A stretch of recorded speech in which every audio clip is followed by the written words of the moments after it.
Welcome to the world of divide and conquer, a powerful technique in algorithm design. The idea is simple. Break down a complex problem into smaller, more manageable subproblems, making them easier to solve. Let's explore how this works. So, what exactly is divide and conquer? It is a problem-solving approach that breaks down complex problems into smaller, manageable subproblems.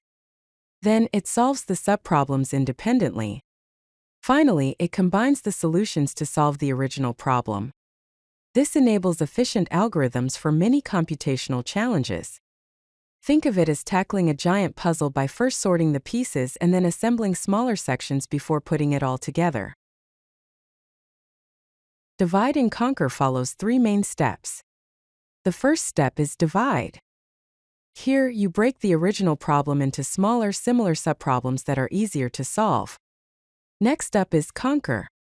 You solve each subproblem independently, either directly or by further dividing them until you reach trivial cases. And lastly, the combine step. You merge the solutions of the subproblems to create a final solution to the original problem. These three steps forms the basis for the divide and conquer approach. Let's see divide and conquer in action with binary search. It is a classic divide and conquer algorithm.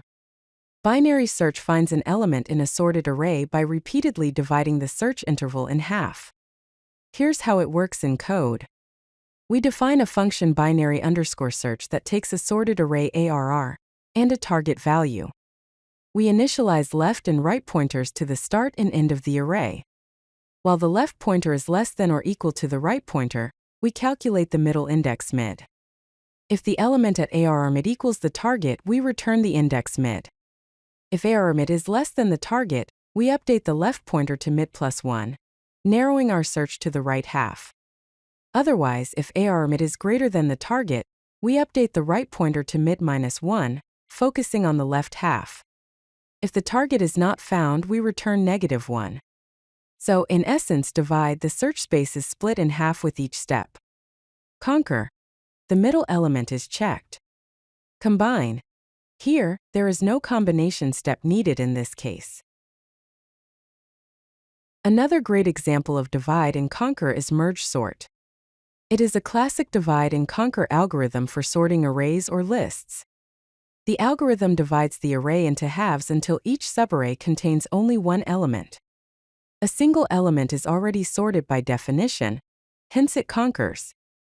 Then, the algorithm combines or merges the sorted subarrays by comparing elements and creating a new sorted array. Merge sort has a time complexity of big O of n log n and a space complexity of big O of n. Let's take a look at a merge sort implementation. The main merge sort function takes an array.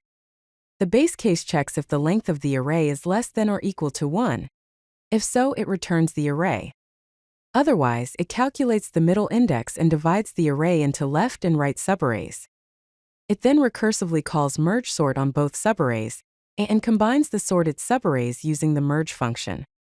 The merge function takes two sorted arrays, left and right, and initializes an empty result array, as well as I and j indices to 0. It compares the elements from both arrays and adds the smaller element to the result array, incrementing the respective index. After one array is fully processed, it adds any remaining elements from the other array to the result. Finally, it returns the merged and sorted result array. Quicksort is another powerful divide and conquer sorting algorithm. The function quick_sort takes an array. If the array length is less than or equal to 1, it returns the array. Otherwise, it selects a pivot element, often the middle element of the array.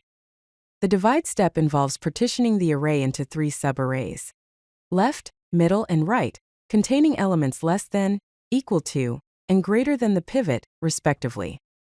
The conquer step recursively sorts the left and right subarrays. Finally, the combine step concatenates the sorted left subarray, the middle subarray, and the sorted right subarray. This yields the fully sorted array. Divide and conquer extends beyond just sorting. Here are some other examples. Strasson's algorithm for matrix multiplication divides matrices into submatrices and uses clever combinations to reduce the number of multiplications needed, improving on the naive big O of n-cubed approach. Then comes closest pair of points. It finds the closest pair of points in a set. Divide the points by an x-coordinate median, solve recursively for each half, then check points close to the dividing line. Then convex hull splits points into left and right sets, finds the convex hull of each set, then merges them by finding upper and lower tangent lines. Lastly, fast Fourier transform efficiently converts a polynomial from coefficient representation to point value representation and back, enabling fast polynomial multiplication. When should we apply divide and conquer? It is ideally used for problems that can be broken down into similar, smaller subproblems. Also, it is applicable when subproblems are independent and do not overlap. Additionally, it can be used when combining solutions is relatively efficient. Problems that benefit from parallelization can also use this approach. And lastly, it can be used when you need better time complexity than brute force.